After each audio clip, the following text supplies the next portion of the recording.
በሱዳን ፈጥኖ ደራሽ አርኤስኤፍ እና በሀገሪቱ ወታደራዊ ኃይል መካከል የተከሰተው ግጭት 2 ዓመታት ያስቆጠረ ሲሆን በሱዳን ያለው ሰብአዊ ቀውስ በዓለም ግዙፍ ነው ተብሏል።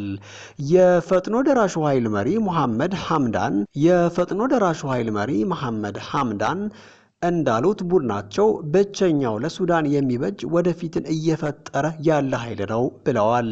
ይህ መግለጫ ይፋ የሆነው የሱዳን ጦርነት 2 ዓመታትን በማስመልከት በለንደን ከፍተኛ ጉባኤ እየተካሄደ ባለበት ወቅት ነው። በዚህ ጉባኤ ላይ የተሳተፉት የዩናይትድ ኪንግደም ውጭ ጉዳይ ሚኒስትር ዴቪድ ላሚ የሰላም መንገድ እንዲፈጠር ጠይቀዋል። የሱዳን ጦር የፈጥኖ ደራሹ መቀመጫ የሆኑት አልፋሽር ከተማ ወጣ ብለው የሚገኙ ቦታዎችን በቦምብ ማጥቃቱ ተሰምቷል። ይህ በሺዎች የሚቆጠሩ ዜጎች ዘምዘም የስደተኞች መጠለያ ጥለው እንዲሸሹ አድርጓል።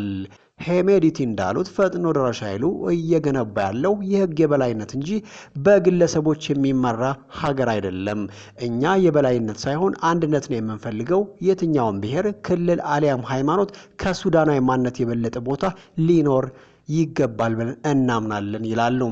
በቴሌግራም የለቀቀው መግለጫ አክለው መንግስታቸው በፈጥኖ ደራሹ ኃይል ቁጥጥር ስር ላሉ ቦታዎች ብቻ ሳይሆን ለመላው ሀገሪቱ ትምህርትና የጤና አገልግሎት የመሳሰሉ አርኤስኤፍ በቅርቡ ባደረሳቸው ጥቃቶች 400 ሰዎች መገደላቸውን የተባበሩት መንግስታት ድርጅት ከታማኝ ምንጮች መረጃ ማግኘቱን አስታውቀዋል።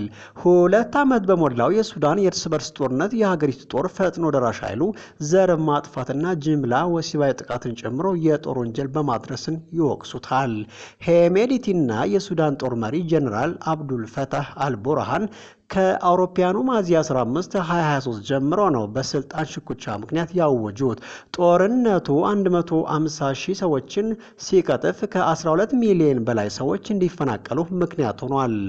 በቅርቡ በሰሜን ዳርፉር ዋና ከተማ አልፋሽር በተደረገ ግጭት በ10,000 የሚቆጠሩ ሰላማዊ ዜጎች ከዘምዘም የስደተኞች መጠለያ ጣቢያ ተፈናቅለዋል።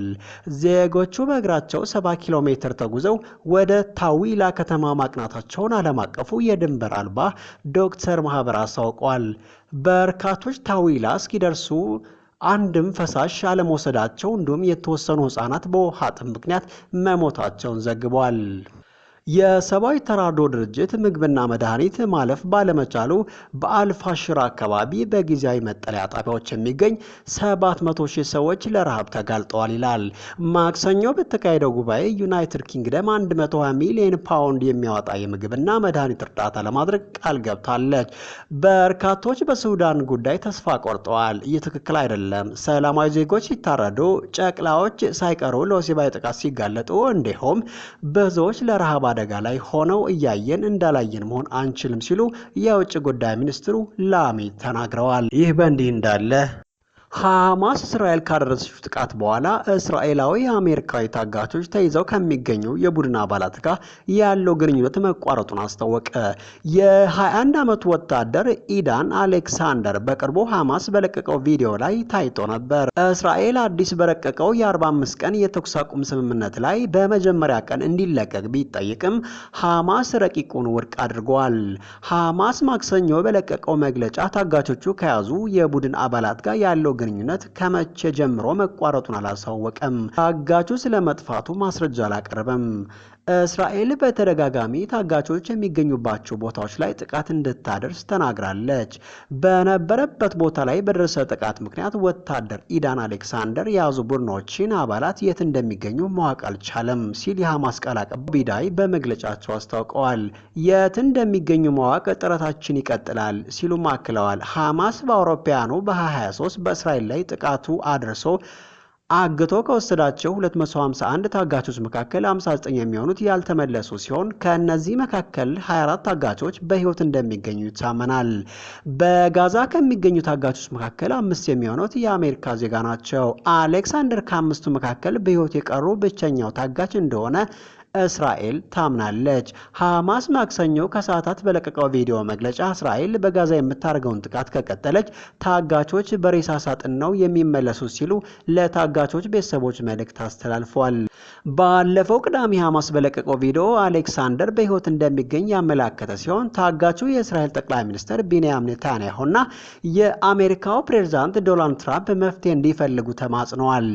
እስራኤል በቅርቡ ባረቀቀችው የ45 ቀን የተኩስ አቁም ስምምነት በመጀመሪያው ሳምንት አሌክሳንደር ጨምሮ ግማሽ ታጋቾች እንዲለቀቁ ሐማስ ማቅረቡን የሐማስ ባለስልጣን ለኤኤፍፒ የዜና ወኪል ተናግረዋል። ባለስልጣኑ እንዳሉት የሰላም ምልክት እንዲሆን አሌክሳንደር የተኩስ አቁም ስምምነቱ በተጀመረ በመጀመሪያ ቀን እንዲለቀቅ ተጠይቋል። ባለፈው ጥር በእስራኤልና ሐማስ መካከል በተደረገ የተኩስ አቁም ስምምነት መሰረት 33 ታጋቾች ሲለቀቁ 1900 ፍልስጤማውያን እስረኞች ወደ ጋዛ እንዲመለሱ ተደርጓል። በተጨማሪም እርዳታ ወደ ጋዛ ሰርጥ እንዲገባ መደረጉ ይታወሳል። ነገር ግን የሁለተኛው ዙር የተኩስ አቁም ስምምነት ድርድር ሳይጠናቀቅ እስራኤል በጋዛ የምታደርገውን ወታደራዊ ዘመቻ ድጋሜ በወርሃ መጋቢት ጀምራለች። ቴል አቪቭ ተወልዶ በአሜሪካው ኒው ጀርሲ ያደገው አሌክሳንደር በእስራኤል ጦር እያገለገለ ሳለ ነበር በድንበር አካባቢ በሐማስ ታግቶ የተወሰደው። አባቱ ከአሜሪካው ኒው ስቴሽን ቴሌቪዥን ጣቢያ ጋር ባደረገው ቃለ መጠይቅ ኔታንያሁን ወቅሷል። ሐማስ በእስራኤል ከጋዛ ሰርጥ ሙሉ በሙሉ ነቅላ የምትወጣ ከሆነና ጦርነቱም የምታቆም ከሆነ ሁሉም ታጋቾች ለመልቀቅ ተስማምቷል። እስራኤል ባለፈው መጋቢት ድጋሚ በጀመረችው ወታደራዊ ዘመቻ ምክንያት ከ1630 ሰዎች የተገደሉ ሲሆን በአጠቃላይ ባለፉት 18 ወራት 51 ሰዎች መገደላቸውን በሐማስ የሚመራው የጋዛ የጤና ሚኒስቴር አስታውቀዋል። ሐማስ በአውሮፓውያኑ ጥቅምት 7 2023 በእስራኤል ጥቃት ደርሶ 1200 ሰዎችን ገድሎ 251 አግቶ ከወሰደ በኋላ እስራኤል በጋዛ ወታደራዊ ዘመቻ ማካሄድ ጀመረ። በመጨረሻም የሴንት ፒተርስበርግ ነዋሪ የሆነችው የፀጉር ስራ ባለሙያ ስለ ሩሲያ ጦር የሐሰት መረጃ አሰራጭታለች በሚል ክስ 5 ዓመታት ከ2 ወር እስር ተፈረደባት። አሌክሳንድሮቭ 8 የጸረ ጦርነት አመላካቾችን በማህበራዊ ትስስር ገጽ ማጋራቷን የካደች ሲሆን ከሷ ጎረቤት ጋር ባለው የመሬት ውዝግብ ምክንያት የወጣ ነው ብላለች እና ለልጇ በዩክሬን ያለውን ጦርነት የሚያሳዩ ፎቶግራፎች በመላኳ ለአቃቤ ሕግ ቅሬታ ማቅረባቸውን ጎረቤቷ ለቢቢሲ ተናግረዋል። የፀጉር ስራ ባለሙያና የ47 ዓመት የሁለት ልጆች እናት ስትሆን መጀመሪያ የታሰረችው እንደ አውሮፓውያን አቆጣጠር ህዳር 2020 የእስሯም ምክንያት በቪ ኮንታክቴ በተባለው የሩሲያ ማህበራዊ የትስስር ገጽ 8 ልጥፎችን በሁለት ሐሰተኛ አካውንቶች በማጋራት ተጠርጥራ ነው። ጠበቃዋ ባለፈው መስከረም መዝገቡ በመሬት የተነሳ ተራ ግጭት ሆኖ መጀመሩን ተናግረዋል። አንደኛው ወገን ወደ ፖሊስ ሄዶ መፍትሄ አላገኘም። በኋላም ጦሩ ላይ ሐሰተኛ መረጃ ማሰራጨት የሚለው ክስ መጣ ብለዋል።